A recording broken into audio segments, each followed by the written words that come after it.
And my partner and I were tied to a rope. We were about 55 feet apart or so. We had both had big backpacks on, so we both were carrying about 50 pounds. So imagine two people at about 250 pounds each.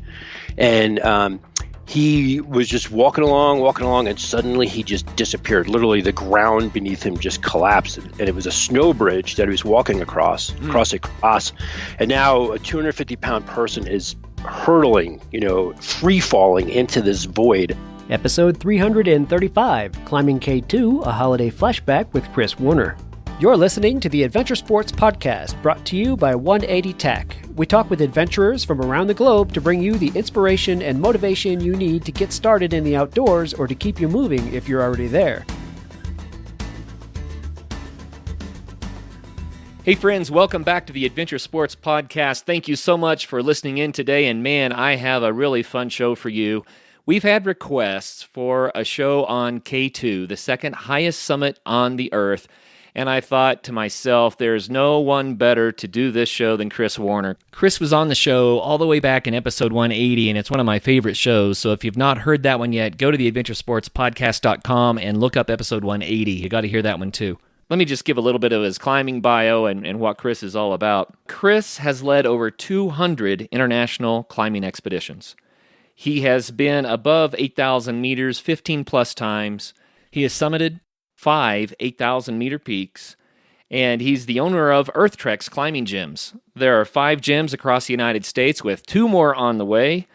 Chris is also a fantastic motivational speaker. He uses his experiences leading expeditions and high mountain climbs to teach motivation to corporate 500 companies. Chris, thank you so much for joining the Adventure Sports Podcast today. Oh, thank you, Kurt. I'm psyched to be here. And the funny thing about being a motivational speaker is I might motivate teams to work harder, but I'm actually the worst marketer for the sport of mountaineering because all we talk about is everybody dies. Right.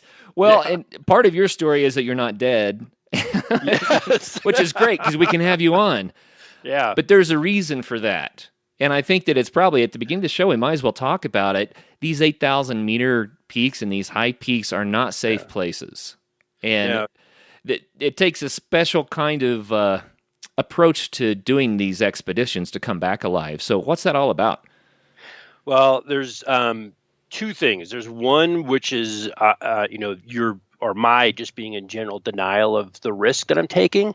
And there's a way that I justify that risk. So when I was guiding Everest, we looked at all the ways that people died, and there was 19 ways that you could die on Everest. And we thought, well, if you could, see these things about to occur, then you prevent yourself from killing yourself, right? And in fact, most people, the mountains don't kill people. Most people kill themselves in the mountains.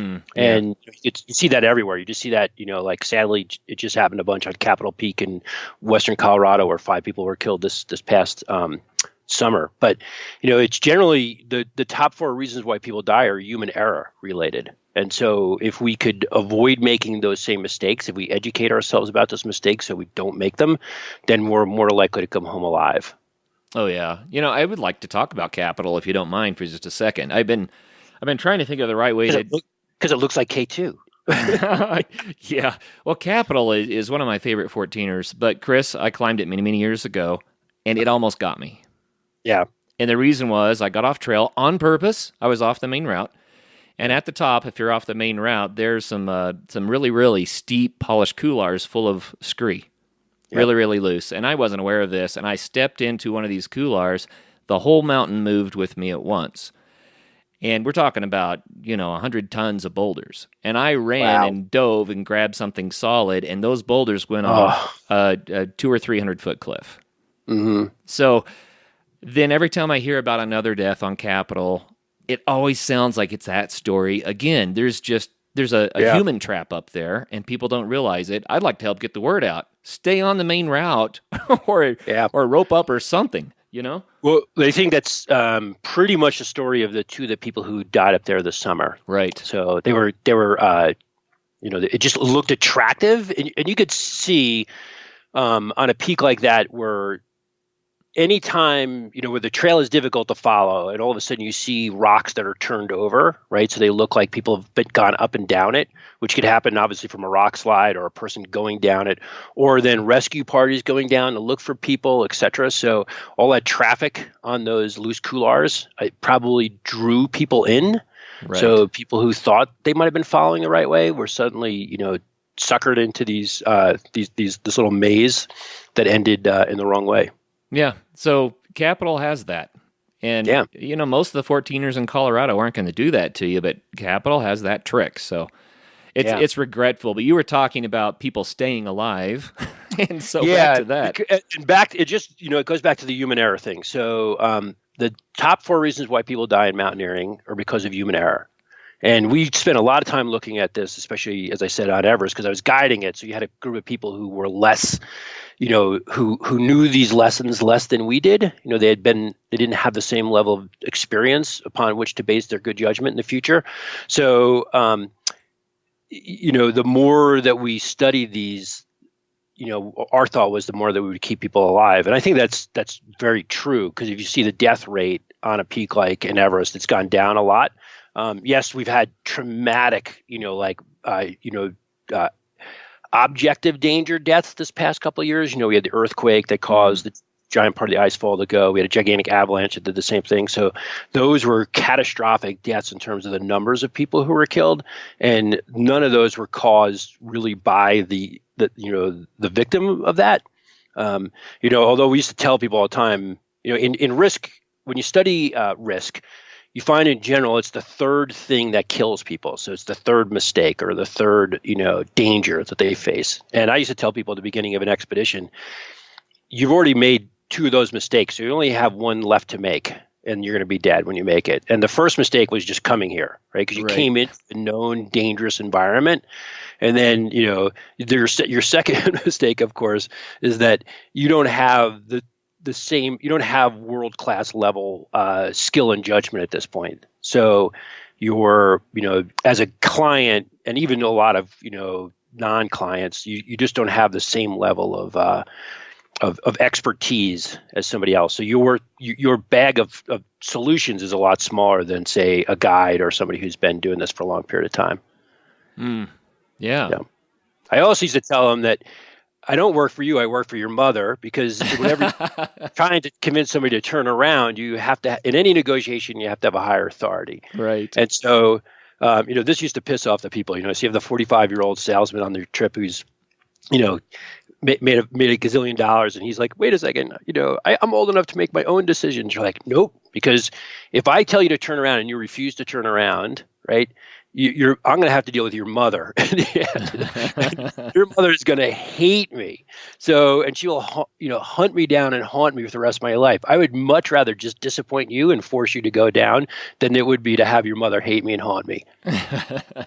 Well, I tell you what, you learn so much about leadership and making those decisions based on available information when you lead the expeditions that you've led. I can't imagine how many times you've had to have that conversation with the people in your group saying, it's time, we're turning around. And they're like, wait a minute, I spent the money, right? Yeah. Yeah, it's early in the day. The weather's not so bad. They keep coming up with all these different excuses. So, yeah, you know what? I've led over 200 international expeditions. I've never lost a single partner, but I've seen lots of people die. Right. In fact, I remember in 2001, I decided I was going to stop counting because I had seen 23 deaths in the mountains at that point, and I was like, "It's just not worth counting this statistic anymore." Because they were all obviously horrible. They all hopefully taught me a lot. But it just seemed to, I don't know, it was depressing data to keep collecting. Yeah. And you've had a couple of close calls yourself. Oh, absolutely. In fact, when we were on K2 in 2007, we were walking across a completely flat glacier. We were attempting to get to the east side of the mountain. We wanted to do a new route on K2, and there's very few new routes left to be done in the Himalayas, and so this was a big, proud, objective that we had. As we were walking across this completely flat glacier, it had snowed 6 inches the night before, and there was a constant wind blowing the snow. and my partner and I were tied to a rope. We were about 55 feet apart or so. We had both had big backpacks on, so we both were carrying about 50 pounds. So imagine two people at about 250 pounds each. And he was just walking along, and suddenly he just disappeared. Literally, the ground beneath him just collapsed, and it was a snow bridge that he was walking across a cross. And now a 250-pound person is hurtling, free falling into this void, and the rope snaps tight in a flash of a second, and I'm trying to stop being dragged into the same crevasse. And as I'm sliding across the snow towards him, I'm in the footprints that he has made, and suddenly the ground collapses under me, and he has fallen 25 feet down another hole. We were literally at different crevasses, and this, the second snow bridge that I collapsed through was one he had walked over and didn't break. And so now he was dangling down on one side, I was dangling down on the other, and I literally thought I was connected to a dead body. I didn't know how he could have survived the fall. And then suddenly I started sliding down deeper. And I was like, oh my God, he's not dead. He's actually climbing up. So then I had to attach my Jumars, these little grippy handles onto the rope. And then every time he went up 1 foot, I had to go up 1 foot. And then eventually we were like two little, groundhogs with our heads sticking out of the snow. Looking at each other. Wow, that was interesting. Oh my God. And it was not over, because then we both had to flip out at exactly the same time, right? Because if one guy flipped out, he would have slid the other guy into his hole. Because remember, you're against the 250-pound free hanging weight. So anyway, it was insane. And that, if we had both gone into his crevasse, I mean, clearly they would have never found our bodies. And that thing probably went 300 or 400 feet. And the way a crevasse works, they're very irregular shape, like almost like an hourglass shape. So it's kind of wide and skinny, wide and skinny, wide and skinny, and eventually it narrows down like a wedge. And so generally, what happens is the body, falls in, bounces around the walls of these things, probably breaking some ribs and slashing open your skull, and then you get wedged in place inside the crevasse. And then, now you're down, like we would have been down 200 feet or more probably. And all of a sudden you would exhale. And as soon as you would exhale, your lungs would collapse a little bit and you'd slip in a little bit deeper. And then you try to inhale and it wouldn't quite get as much breath. And then you could just imagine this is like a terrible way to die. Like, are you dying because internal bleeding? Are you dying because you're getting hypothermia? Are you dying because you're literally suffocating yourself? So a giant ice constrictor. Yes, yeah. But that one at first, like, kind of chewed on you a little bit before it starts to constrict you. Okay, so let's go climb a big peak together. I'm ready. Yeah, I told you I was the worst marketer for the sport of climbing. Well, we should talk about the danger of it. We really should, because people need to know. We're getting ready to talk about what might be the most dangerous. It's among the most dangerous big climbs on the planet. Mm-hmm. And it's been romanticized by Hollywood and all this kind of stuff. And I really think people need to know what they're getting into. Yeah. So, let's go just compare it to Everest for a second. So it's about 300 feet shorter than Everest, but it's a lot further north. So you don't have exactly the height, but you have further north. So it puts it into a colder environment.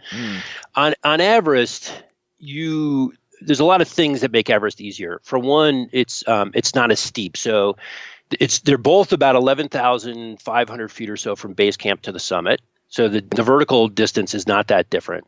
On K2, though, you really have to use your hands and feet to claw your way up the mountain. So you're using your ice axes and you're kicking your crampons in, because that 11,000 feet is just steeper to get up there. Where on Everest, there's long sections where you're just walking, like you can walk with a ski pole. And on Everest, there's just so much more infrastructure. So there's more Sherpas there. There's, people that know that it's, 38 feet from this rock to that icicle, and they know exactly how to fix the rope every year and how to fix the ladders.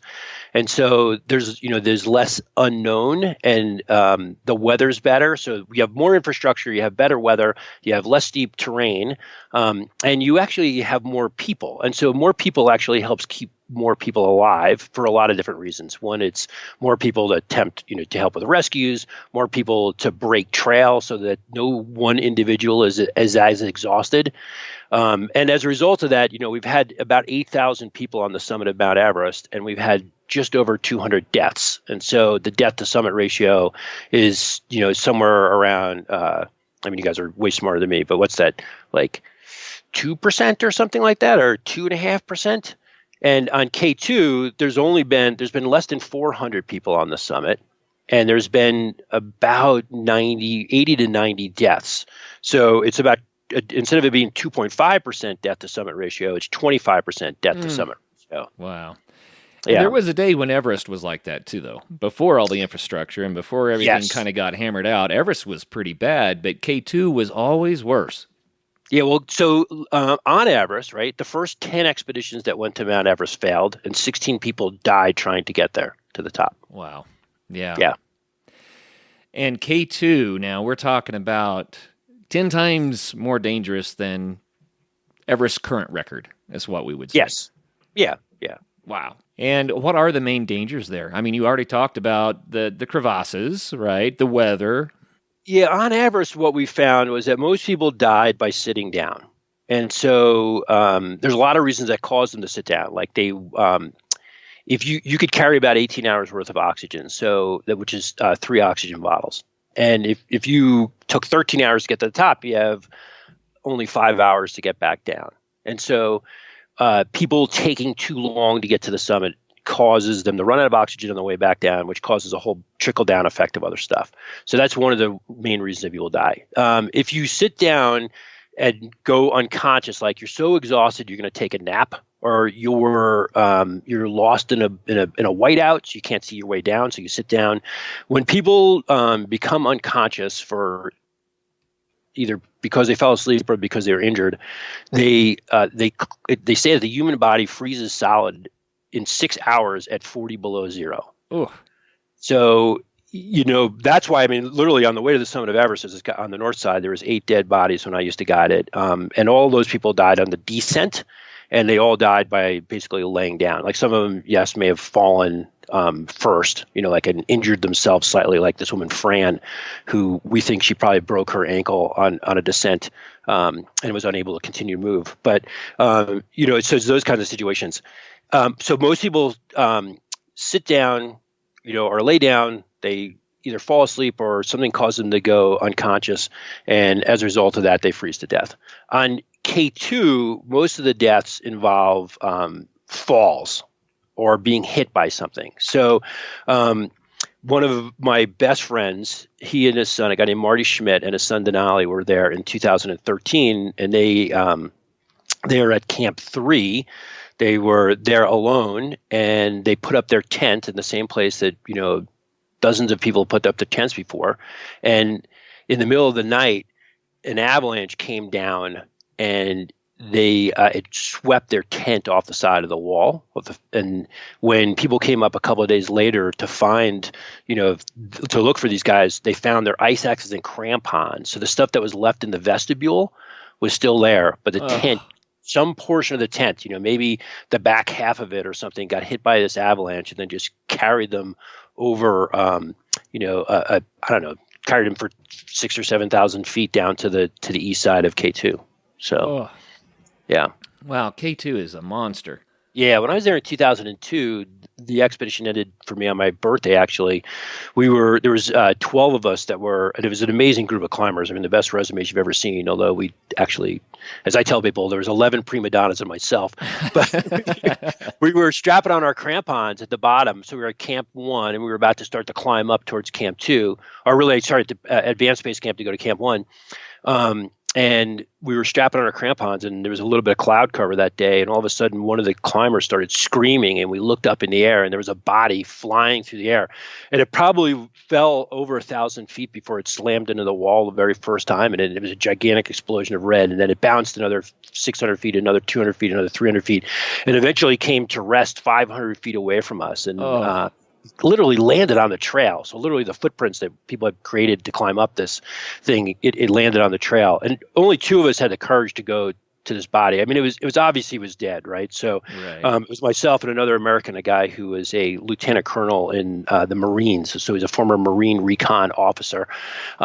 So we raced up the hill and we got to him, and this body was so traumatized. I mean, literally, his hips had been pulverized in one of the times he exploded against the wall, and his legs were tucked up underneath his back, and his feet were up by his shoulders, and the back of his head was the source of all the bleeding. The first explosion of red, and so literally the back of his skull was completely crushed in, and everything on the face was just pushed aside a little bit.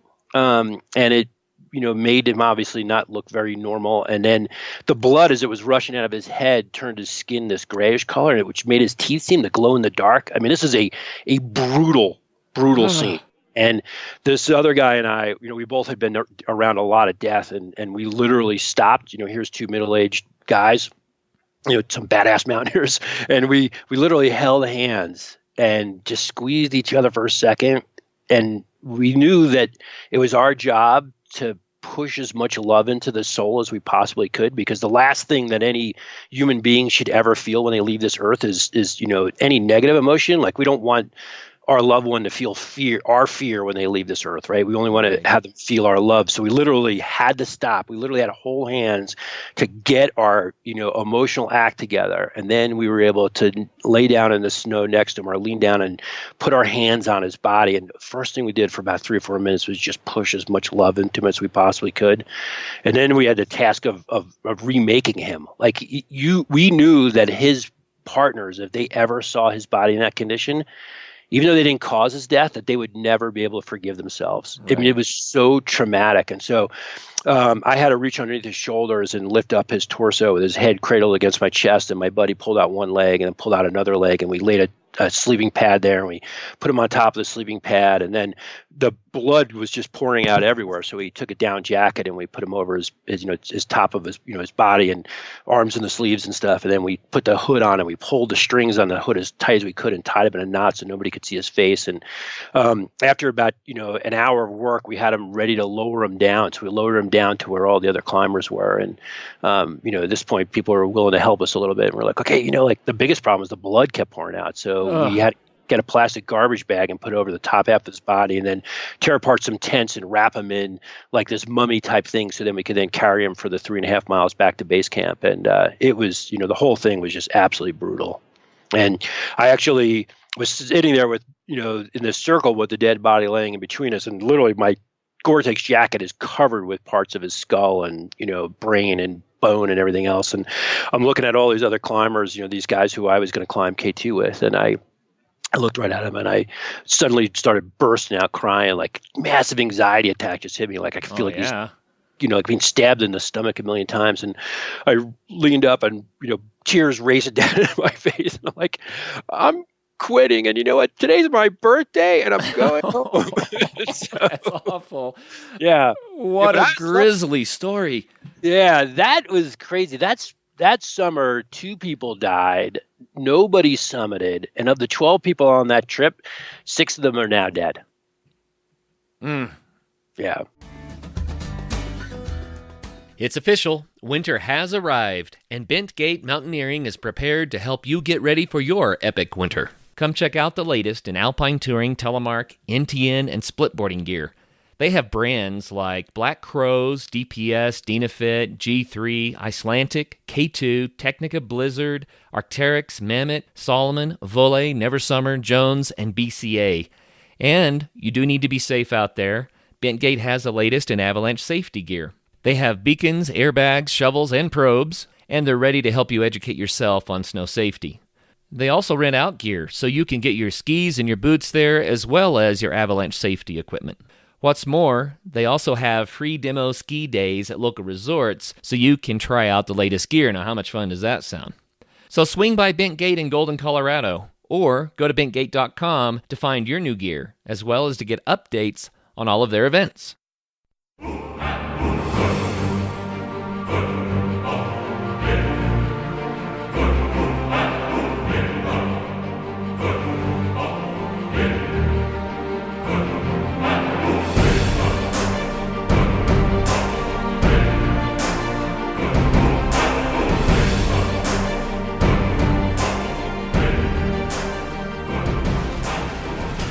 Okay, well, I think you did a perfect job of letting us know what this is really all about. I guess the question a lot of people have to be asking, and I'm going to ask it, you've heard it 1,000 times, why do it if this is the risk? Well, I think so. For me, look, a lot of us are adventurous by nature, right? Like we have this romantic vision of the world and the power of adventure to transform lives, and that's definitely me. Like I was 5 years old when man walked on the moon for the very first time, and so those of us who lived through those kinds of experiences, I mean, we really were indoctrinated to this idea of the power of adventure. Like I went on to become an Outward Bound instructor, so I know all about, transforming people's lives through adventure. When I was 15 years old, I went off on an Outward Bound type course, and it totally changed my life. As I like to say that, I found myself by getting lost. So it's, yeah, so I love all the things that come out of these adventures. I love the fact that when you were literally fighting for your life, you have to be the very best version of yourself. You have to be the strongest you've ever been. You have to be, the smartest you've ever been, the most intellectually, in tune you've ever been. So, and emotionally in control as you've ever been. So I love those experiences. I truly think that I come away from an ascent of a peak like K2 wiser, and then I'm able to apply that to my life back at home, which is the whole goal of all this stuff. So, yeah, I think a life without adventure for me, and I think a lot of people would be kind of like, I don't know, like you didn't live to your potential. So, right. Yeah, so I keep going back for those reasons. I keep feeling that there's parts of my soul that gets recharged through the experience. Chris, the Adventure Sports Podcast is all about encouraging people to find their adventure. Usually when we say that, we're not talking about K2, right? Yeah. We're talking about adventure that are sized appropriately for the person's, level of experience and fitness and all that sort of thing. And our number one thing is be safe about it so you can enjoy it another day. And you still have that same motto, although your adventures are out there, man. Yeah, well, I think there's so look, I did not start by climbing K2. I started actually by climbing the Grand Teton and, kind of building up for that. But it's been that was 35 years ago I climbed the Grand Teton, and I have not stopped since then. I would never want to be on K2 if I was not extremely experienced, because it is a peak where quite often your partners can't save you. And so you have to be able to save yourself, and clearly you want to be there to save your partners. So it's a tricky place that way. Well, let's talk a little bit more about K2 and what it is really like. So you said it's about the same verts from base camp to top as Everest, a lot steeper. You said 10 times more dangerous just based on the number of people that have died. 28,251 feet. So, you think about that. You're essentially, that's like Everest with just missing a bump, Yeah. That's crazy. It's in Pakistan instead of Nepal. How does that change things? Well, it changes things a lot, really. The infrastructure from support staff to everything else is just so much more infrastructure in Nepal than there is in Pakistan. Even if you just think about it, the distance from the nearest village. You are in Everest, depends on how fast you move or whatever, but you're within 2 or 3 days of a permanently inhabited village. You're a couple of hours from, seasonally inhabited villages. You have ready access to helicopters today, all this other stuff. In Pakistan, you're 8 days from the nearest village. And these are 8 really hard days. You're traveling across this moraine-covered glacier for 4 of those 8 days or 5 of those 8 days. You can't really run for help. Like all the help has to be there from there. It's also it's very difficult to get helicopters in there. Extremely difficult. It's just an extremely long way from where the nearest helicopter is based. If you go to the Khumbu now, you think it's like Uber of helicopters. There's helicopters flying back and forth and around all day long. It's just It's amazing the difference. So on K2, it's just everything about it is just much more remote. Even if you just wanted to get a resupply of potatoes, it's an infinitely more difficult adventure, than getting a resupply on Everest. So, yeah, so there's definitely a difference to that. I mean, you could, talk about geopolitics, the difference between those two countries, which are, certainly are great problems. K2 itself has been lucky the last bunch of years because it has not had, kind of the Taliban-esque challenges that you've had on a peak like Nanga Parbat, which is also in Pakistan. If you remember that in 2013, I think it was 2013, a group of Western climbers were pulled out of their tents in the middle of the night and executed. Oh. So I think there was 13 people that were executed that night. I spent actually 2 summers there on Nanga Parbat trying to get to the top of it. And I turned around in 2008. I took all of my equipment out of Pakistan and decided I was not going to go back. I could feel that, like, the increase in danger that was existing in Pakistan, it had just passed my threshold of comfortability. So, well, and you summited K2 in 2007, correct? Yep. Yeah. Well, let's get down to some of the details of your expedition in 2007. And I want to tell the listeners, Chris on his website has a wonderful documentary, several actually, but wonderful documentary about this climb. It's really neat to get to see some of it instead of just hearing the story, so you might want to go there. And that's chrisbwarner.com, right? Yes. And don't forget the B, because you won't be there if you don't. You have to have the B to be there. Yeah, there you go. So chrisbwarner.com, and you can watch what we're talking about here. But your expedition. I would highly recommend people do that. We filmed it for NBC, and even though it was just us as climbers as the cameraman, we literally went to Best Buy and bought a bunch of cameras and threw them in our down jackets. But we shot 41 hours of film. We came back, we gave it to NBC, and NBC edited it, turned it into an hour-long documentary, and they aired it a lot of times actually, and they nominated us for 6 Emmys. So nice. We got to go to the Emmy Awards. We were finalists in one category. We didn't win that category, but it's a pretty cool event to go to. To be at the Emmys is just amazing. So yeah. No, I really enjoyed it. It's awesome.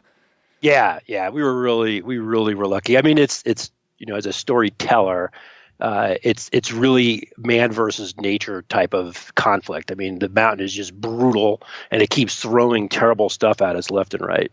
Well, on this expedition, you guys tried 5 times, right? Is that correct? Yes. 5 times, and you did summit on the 5th. But the point is, you were turned around 4 times on just this one attempt. Yeah, we and this is my 3rd season on K2, so I had spent a total of 9 months of my life trying to get to the top of this thing. So I think that could definitely reinforce that I am a major failure, that it takes me that many times to get to the top of something. But yeah. I doubt it. I doubt that at all. So first, you had a team with 2 other climbers, Don Bowie and Bruce Normand. Yep. And you were trying to establish the new route that you mentioned earlier. Yeah. And the mountain just kept saying no. So what finally made your decision to not do that route?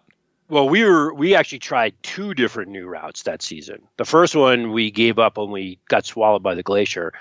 The second one, we got 6,000 feet up this face, and we literally were going through a section of it was ridiculously steep, and then it only got steeper. And to tell you the truth, we failed because of good weather. It got so hot that rocks that had been frozen in place for tens of thousands of years were suddenly free to tumble down the mountain, and we had massive avalanches, wet snow avalanches, rock avalanches, and we knew that there was no safe way to get through this next section of the mountain, and so we had no choice but to pull the plug and go all the way back down to the bottom and start all over again. So, yeah. And our whole expedition was 89 days door to door, so we were I don't know, 50 days of on these failed attempts, or 60 days before we started to head on before we even started on the route that we eventually got to the summit of. That's crazy. And then when you did summit, you had joined forces with several other teams from around the world, and it made this very large international team. So how many people were involved with that? Well, we had gotten up to roughly 25,000 feet to the side of Camp 3, and we failed because the snow was past waist deep, and so we came back down. Like we tried, but we were going about 100 feet vertical feet an hour, and we were 3,000 feet from the summit. I mean, there was no way that the math could work, and so Right. we went back down and we got together with all the other team leaders, and we said, hey, listen, like up to this point, everyone's really been competing against each other. We have to cooperate, or nobody will summit. And you're asking people, and I'm sure you've been in this situation before. Everybody sits in a circle, and then we look at each other and we say, okay, look, up to this point, you've been competing against each other. It's now time to cooperate. And we know, that the dangers are obvious. Like when we leave base camp, we're going to have to remake the trail up to Camp 1 and Camp 2 and Camp 3, et cetera. And that's going to be exhausting. Chances are some of us are going to be used up. Like we're going to be so exhausted we won't be able to go to the next camp. Are you willing to be part of the group that uses people up? Be a consumable resource to try to get everybody higher. And everybody, in that situation, like the peer pressure is so great, you have to say yes. And then, so we knew that, if 25 of us leave base camp, maybe only 10 of us would make a summit bid, on summit day. And then of the 10, maybe only 4 would summit or 1 would summit. And would you literally risk your life to get somebody from another team to the summit? Wow. And that was a question we asked everybody, and everyone was like, yes, we are willing to do this. And so we all agreed that we're going to leave the next morning to head up the peak. And our team gets up and we leave, and we're the only team that left. So everybody else, saw the weather was not nice, and so they rolled over and went back to bed. In fact, we get all the way up to Camp 3, and there's an Italian expedition was also filming their expedition, and they have a great scene. They're holding onto the tent poles in Camp 1, and the wind is blowing the tent back and forth and back and forth. And they're talking to their producers back in base camp. They said, it's impossible to go anywhere. And the producer in base camp says, yes, but the Americans have just made Camp 3. All of these people are now panicked because they realize that they think we're going to summit and they're not. So they have to catch us. And so the next day, people leave early. They pass Camp 2. They make it up to Camp 3. And we're by ourselves, so we try to continue to go higher. But, the waist, again, is past waist deep. And so after about 5 hours, we've gone 500 vertical feet. Oh. And so the next day, a group comes up. And so there's roughly, say, 20 of us going, or 25 of us probably going to Camp 4. And 10 of us are breaking trail. And the snow's so deep, the first guy goes 10 feet, steps aside. The next guy goes 10 feet and steps aside. So after 100 feet, you're first again. And then you go your 10 feet and step aside. And then there's 15 people behind us shouting and cheering. You guys are doing great. So, wow. But we make it up to camp, the highest camp. And from there, we're going to make the summit push. And so the summit push is much more involved. The terrain is more technical, which as people see the TV show, they're going to really appreciate this. But the plan was, even before leaving base camp, there's 3 strong teams. There was a strong Korean team that had 5 Nepali Sherpas, and they had roughly 10 climbers. They had bottled oxygen. Not all 15 of them made it to the highest camp, but roughly 10 of them made it to the highest camp. So they were going to take the first 1,000 feet of rope and string it along. And then our team of just 3 climbers, we have no bottled oxygen, it's just 3 climbers. We're going to take the middle 1,000 feet. And if you see K2, the middle 1,000 feet on summit day is the most dangerous. It's the most technically difficult. There's rock bands, steep ice bands, etc. And then the third 1,000 feet of rope is going to be carried by these Russians. So there's a total of 8 Russian climbers. They're all on bottled oxygen. I think not all 8 made it to the highest camp, but 4 of them end up making the summit. And they're going to take the last 1,000 feet of rope. And so then we go to the Italians and the Portuguese and the Iranians and say, listen, your job is to stay in bed, wait till the ropes are in, let us go up and take on the danger of putting in the rope. Let's take on the extra effort of putting in the footsteps. And when the danger is gone and when the effort is less, then you're allowed to wake up, have a cup of coffee and follow in our footsteps. You get the reward of going to the summit without any of the risk. And of course, they thought that was the greatest plan ever invented. And we start our summit push. And to be the most efficient, the Koreans had to leave an hour before us. And then the Russians leave an hour after us. And then eventually the last teams would leave. Well, the Koreans were over an hour delayed. So Oh. basically, we leave just about the same time as they do, and the Russians leave just about the same time as we do. And it's getting towards dawn. It's about 4 o'clock in the morning, and Koreans Sherpas are laying the rope out. And one of the Sherpas who'd been to the summit of Everest 6 times before, he's got his harness on, he's got his carabiner, the rope is laying at his feet, and he chooses not to clip into the rope. And all of a sudden, he loses his footing. We don't know what caused him to lose his balance, but now he's sliding down the snow, and the fall line is away from us, and so he's falling off the side of K2, and he hits this patch that to us looks like it's flat, but it clearly wasn't. And he never stops. He never tries to self-arrest. We never see him trying to wiggle to save his life. He just goes shooting off the side of K2, and then we watch his body tumble for over 8,000 feet. Yeah, he's the first person to die. Yeah, and this is gripping, as you could well imagine. So everybody's just literally, we have a picture of it of that somebody had taken, and small groups of people. Some people are on their hands and knees. They look like they're praying. Other groups are just sitting around, just, I don't know, processing this experience. But everybody's literally gripped out of their mind. And everybody, statistically on summit day, for every 7 people who will reach the top, 1 will die. And there's 20 plus of us going for the summit this day. So the first person's dead, but 2 more are going to die. And everybody's just gripped. And so the highest Sherpa, the guy who had been laying the rope out, he's a young guy, and he's just watched his mentor fall to his death. And he's so afraid. He's sitting there with an anchor in one hand and a rope in the other, and he cannot remember how to tie a knot. And he's screaming for help. And so I'm near the front, and I hear this scream for help, and I just take off, like following up their footprints, getting up to this guy as fast as I can. I grab the rope and the anchor, and I tie it off for him, connect him to the rope, and he's able to head back down. And as I've been climbing up, I'm looking around, and I remember I'd been on 9 months on K2, right? 9 months of life spent here, and I'm like, this is the nicest day I've ever seen. So I get on the radio to my buddies, and I'm like, look, I want to keep going. What do you guys think? And, it takes a team, so you can't just go by yourself. And so they're like, yeah, let's give it a try. I have 600 feet of rope in my pack. And so I stretch 600 feet of rope out until I run out of rope. And we're now literally at the steepest, hardest part of the whole climb. And I've run out of rope. And I call down to my buddies. I'm like, there's this one Russian dude named Roman who's had all of his teeth removed, and they're replaced with these golden crowns. So it looks like it looks like the Jaws character in the old James Bond movie. And I'm like, send Roman now. So this dude comes charging up, and he's breathing oxygen. So it's like listening to Darth Vader, like, and he's got a rope. I tie the rope. And I'm like, go, Roman, go. And so Roman takes off, and he goes around this super hard, ridiculously steep section of ice.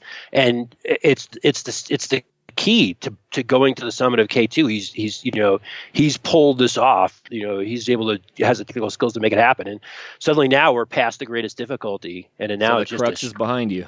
Yeah, so now it's just a struggle to get to the top. And we got to the top. Normally, like when I guided Everest, we try to get everybody in the top, between 10 and 11 hours, 12 at the most, because remember that 18-hour of oxygen rule? Right. Now we're on the summit, and it's taken us 14 and a half hours to get to the top. And it's even worse than that. It's now, it's like 4:30 in the afternoon. No, it's 15 and a half hours. It's 4:30 in the afternoon. Oh. Yeah, this is brutal. Nothing about this is good, right? So some teams that have bottled oxygen touch the top and take off, and we don't have bottled oxygen, so we're not panicked about running out of oxygen, but we are panicked about running out of daylight. And up to this point, it's been pretty warm, and suddenly now we're on the top of K2, and the sun is getting ready to set, and we have to get down.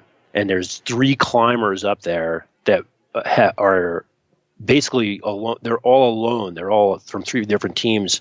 They don't have any teammates with them at all, and they all need help to get back down. So we have to guide them over to the fixed lines. And the general rule in mountaineering is, or especially in guiding, is that the strongest person is always the first to the summit and the last to come off. And the reason for that is that it's very easy to descend to a problem. So if you are 100 feet below me and you stop breathing, I could be with you in seconds or minutes. Right. If you're 100 feet above me and you stop breathing, it might be, an hour. So you're clearly dead. So I want all the problems below me.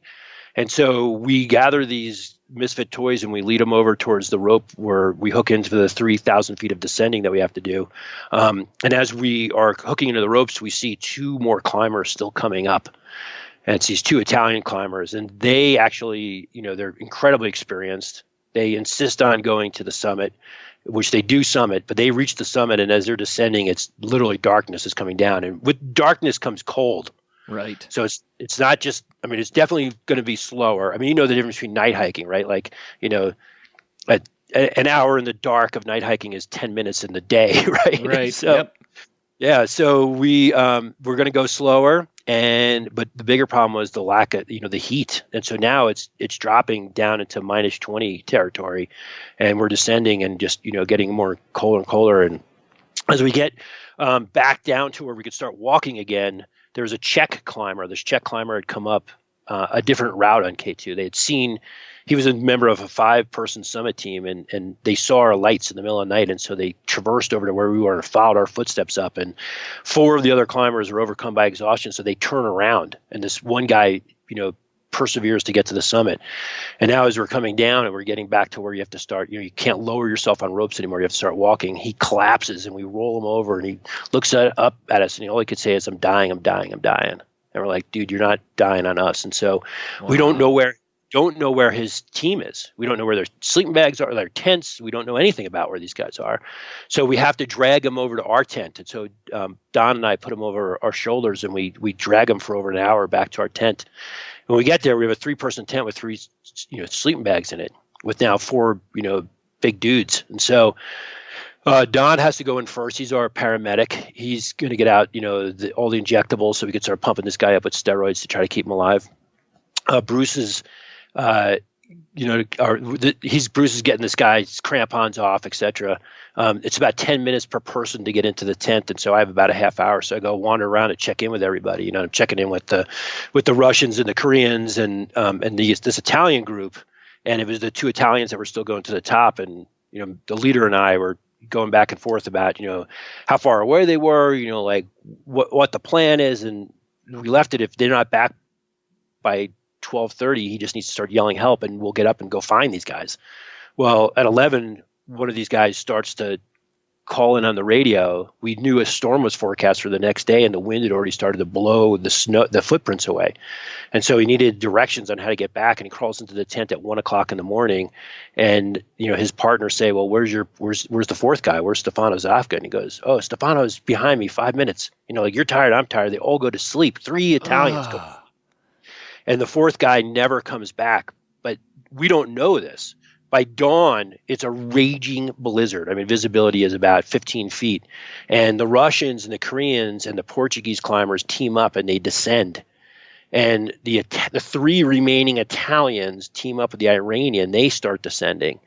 They can't find their way. They come back up, and they're outside of our tent. And so we're inside this tent at 26,000 feet with this whacked out Czech dude who, I have this picture of him. You would think he was on heroin. His eyelids are, his eyes are super dilated, and he's completely whacked out, and suffering massive anxiety attack. Doesn't speak any English right now because his brain is so swollen. And we know we have to lower him down this mountain. He's completely incapable. We can't get him to his team. We don't know where his team is, so we have to take him down the mountain with us.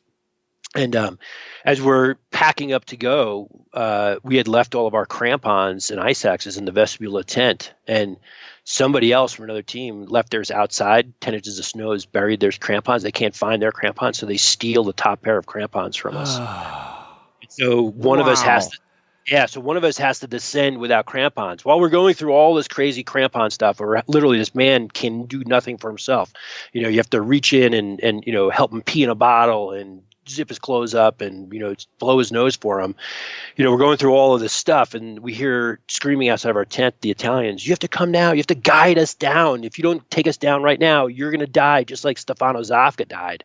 And we hear about 8:00 in the morning for the first time that this guy Stefano has not come back. And we do a quick ethical, discussion. Like, what are we going to do? Like, are we going to go look for this guy? And we knew from being on these big mountains that, there's one of 2 things likely had happened. One was that he walked off the side of the mountain, just like, the Sherpa slid off the day before. Or second, he sat down and froze to death. And we have this this Czech guy with us who's absolutely going to die if we don't take him down. We have 3 Italians and an Iranian guy who are also lost, and they're in a state of total panic. And we have to make the decision: do we go seeking this man, the single Italian guy, or do we put all of our efforts into saving 5 people's lives? And that's the decision that we have to make. And we know that there's consequence. No matter what, that decision results in somebody's death. So we make the decision to take him down. And again, we are 1 pair of crampons short. And crampons are great, but not necessary if you're in snow. Like we've all walked down steep ski slopes without crampons on, and we were fine. But heaven help you hit a patch of snow. I mean, a patch of ice, and we're descending. Bruce and I have to lower the Czech climber down. Don's going to go ahead to try to find the trail. So the way this was set up is Bruce and I had to have crampons on to lower the Czech climber on a rope. And Don was going to, we were hoping the best for, but he hits a patch of ice at about 25,000 feet. By a miracle, as he's tumbling down the side of K2, he lands the tents, but he's broken his leg. And so when he tries to stand up, his leg will not support his weight. And so we now have another problem of just, now we're in a blizzard. Yeah, it's a full-on blizzard, right? So we got a whacked out Czech dude who's, suffering from massive cerebral edema. His brain is literally swollen to the point where he's, it's trying to kill him. Don's got his leg injury. So we know we have to split the team up, that the Czech climber cannot descend anymore. He's completely overcome with exhaustion. So I'm going to spend the night in Camp 3 with him. Don, Bruce, with the help of the 3 Italians and the Iranian, are going to descend together to Camp 2. Well, I don't know if you've ever been in the mountains with a guy with a broken leg, but they're terribly slow. And so the Italians and the Iranian give up, that they're inconvenienced by having to rescue. And so they leave Don and Bruce and they climb down to Camp 2. When they get to Camp 2, their tents are destroyed, but our tent is still standing. So they crawl in our tent. So a 3-person tent with 4 people in it.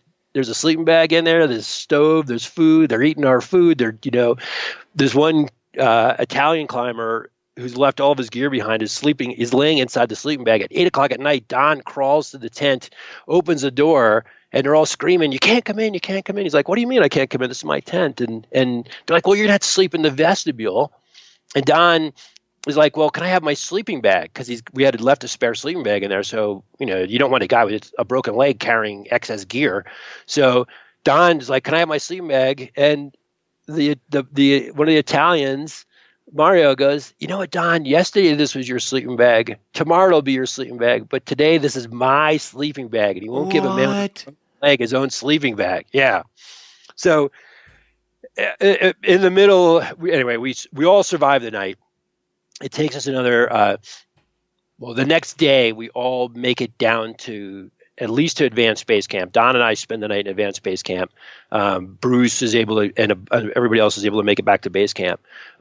Don can't walk, so as soon as you get off the steep part of K2, we need people to carry him. So right. Bruce has gone down to base camp to get a rescue party organized to carry Don the next day, the 3.5 miles back to base camp. And so anyway, Don and I are up there, and the next day comes around, we get him carried down with the help of a great group, mainly these Americans that were also on the mountain on a different expedition. And then, the helicopter comes in and flies out the injured. And I go over to the Italians, and I'm ready to have one of those long, hard conversations with a group of people, right? And so I walk over there, and these men had spent most of the expedition combing their hair and drinking espressos. So I show up, and I'm like, "Hey." And they're like, "Oh, Chris, would you like an espresso?" I'm like, "Hell yeah, I want an espresso." And so I get my espresso, and I'm like, "I also want to have a conversation. Like, what the hell happened with, Stefano? Why'd you leave him behind? All this other stuff." So this is a shouting match, like as you could well imagine, right? Yeah. And so everyone's screaming at the top of their lungs at each other, and in walks the Iranian climber, and he starts wagging his finger at me, and he says to me, he goes, "I have a question for you." And I'm like, "Me? Like, why are you questioning me? Like, what did we do wrong?" And he goes, "I have a question for you. Why was it when everybody else was up there for themselves, why was it that your team was up there for everybody else?" I was like, "My God, dude, like, you reached the peak, but you missed the point." Right. Like, what is the point? Why do we go on these adventures? To be the best person we possibly can be, not the most selfish asshole we've ever been. It's like, who cares if you step on a higher patch of snow than everybody else? If you did it and turned yourself into, a, a knucklehead in the process, then, like, you made the world worse, not better. Yeah, and you got to live with yourself after that. Yeah, we had 3 goals on our expedition, which we talked about all the time. Number 1 was to come home alive. Like, we thought that was a pretty good idea. That's a good idea. So, the second one was to summit together, because we knew that as soon as you split the team up, that your chances of dying were greater. Right. And the third one was to climb the mountain in a style that we were going to be proud of forever. So originally, we thought that meant climbing a new route on the mountain. And it just turned into climbing the normal route, the Abruzzi Ridge, but doing it in the best possible style, right? Whether it was fixing lines or breaking trail or saving people's lives, we were ridiculous, definitely walked away proud of everything that we did up there. The 180 Flame is the ideal alternative to bulky and fragile gas-burning camp stoves. The 180 Flame utilizes fewer parts with minimal weight and maximized reliability. The locking tab and slot design means there are no hinges, welds, or rivets to fail you in the field. Cook your food and boil water quickly using only small amounts of natural fuels including twigs, grass, pine cones, and leaves. Weighing just 6.4 ounces, the 180 Flame is the ideal alternative to a backpacking stove. You can find your new flame at 180tac.com or a retailer near you. 180 Flame. Think big, pack small.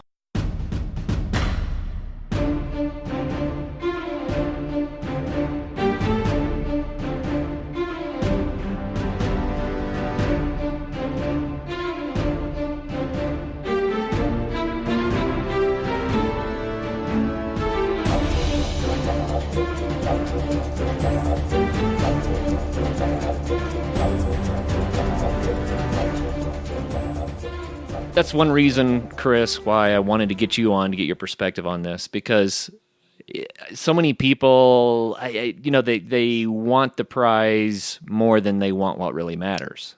Yeah. And I think that's what makes you such a great motivational speaker, too, is you're able to talk to humanity and say, listen, there are things that matter more than the prize, and we can get the prize together, but if we do it in the right way, we're all better people.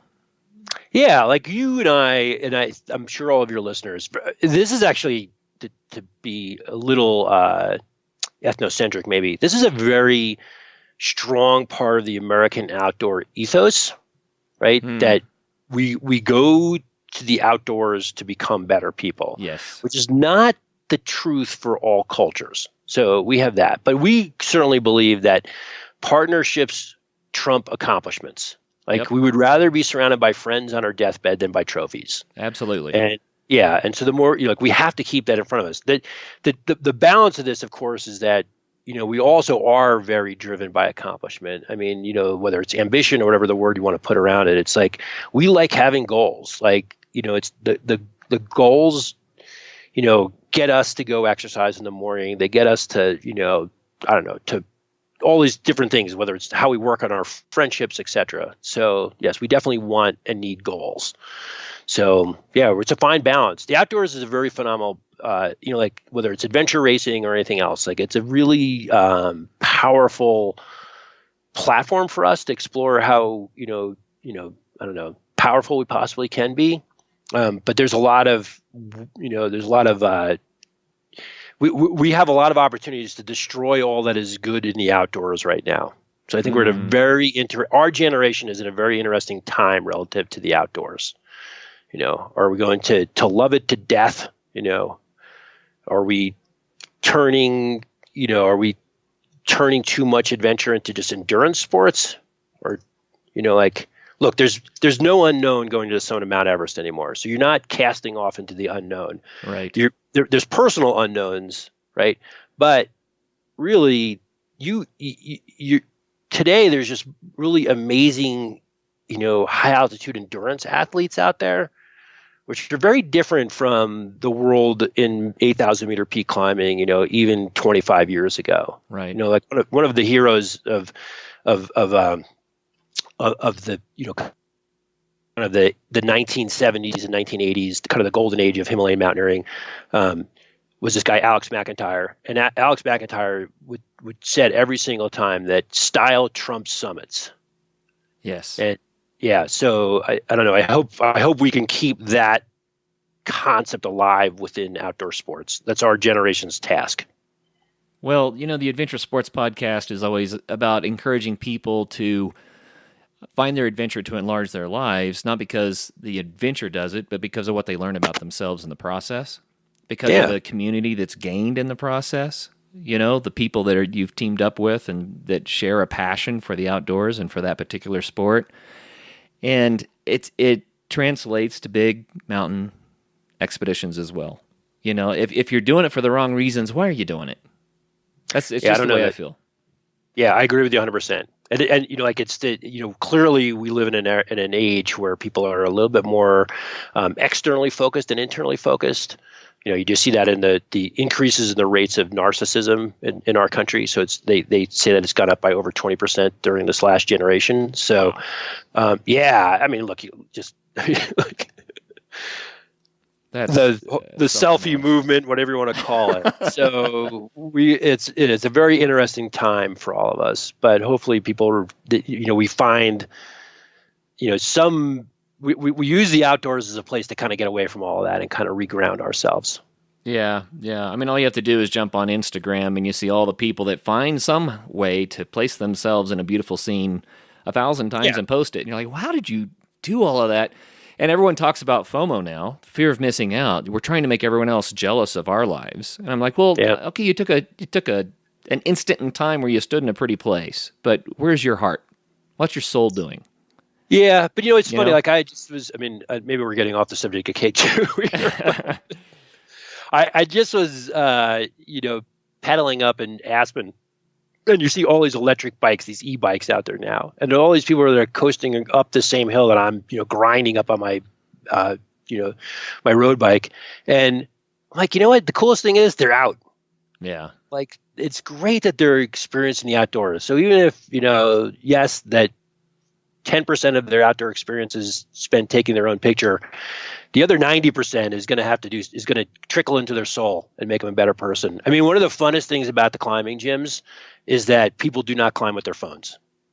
So you go in there and it's like they put their phones down, and they might all of a sudden an hour and a half of their lives have gone by and they haven't been on their phone. I mean, that's a cool thing in this era. It really is, and you're right. I mean, I climb at your gym in Golden, and you're right. People aren't climbing with their phones. It's exactly right. Yeah. People are getting real. Yeah, it's great. Yeah, it's super. It is real. Yeah, that's really, really cool. Really, really cool. Well, Chris, wow, we burned through an hour. I wish we could go on for 2 more hours, because I love to hear about your experiences. I love to hear about your perspectives that you've gained from this. But people are going to want to know how to find more information about you and your gyms and that sort of stuff. So let's make sure that we get that word out right now before we run out of time here. Yeah, I think I would just rely on good old Google and go hunt down Earth Treks climbing centers. So we have, the 5 gyms, and we're opening 2 more within the next 6 months. And then you could look for Chris B. Warner or Chris Warner Climber, and you could find my website that has, the K2 video on it, plus talks a lot about the leadership work that I do. Right. And you're a fantastic motivational speaker, and your forte is on how to get teams to get together and get stuff done as a team, which you've proven over and over and over again in your expedition climbs. So I know that there are a lot of people that will benefit from your experiences. And this is another main point I want to make for everyone to hear again, is that when you go out and you have these experiences and you learn something about it and you gain some notoriety and all of that sort of thing, you can put those skills and that notoriety back to use to help everyone else. You can bring it back home again. And Chris, that's what you're doing. So I thank you for that. It's really awesome. Well, thanks. It's been a pleasure, a fun series of adventures, and I hope I have plenty more ahead of me. Oh, I'm sure you do. Your 2 new Earth Treks, where are they coming in, just so people can watch for them? Well, we have one that we're building in Denver, in Englewood, Colorado. We took over the headquarters, the former headquarters of the Sports Authority. So there's going to be a 52,000 square foot climbing gym in there. It'll be the largest climbing gym in the United States. Wow. And then we have a really fun project that we're doing in Baltimore right now, which is we've teamed up with a microbrewer, a gourmet ice cream guy, a whiskey distillery, and a building has been purchased, and we're converting 20,000 square feet of that building into a bouldering gym. So it's super fun, super hip, kind of like, I don't know, millennial paradise that we're building. That's great. So coming soon to a corner near you if you're in one of these two places. Yeah. That's awesome. Well, Chris, thanks so much for your time today and for sharing with us about the K2 experience. K2's not on my bucket list. All right. Well, Capitol Peak is on mine, so I got that for me. Hearing from you about K2 definitely was on my list, and thanks for sharing that with us. And for all of our listeners out there, thank you very much for your time. And until the next show, be safe. Remember, great teams, people matter, and have some fun. Hey, before you run off, why don't you join our Facebook group for the Adventure Sports Podcast? Just look it up. You can chime in on other people's adventures and post your own. And consider helping to support the show by becoming a patron at patreon.com/adventuresportspodcast. There's a link at the top right-hand corner of our site as well. Now, until the next episode, get out and have some fun.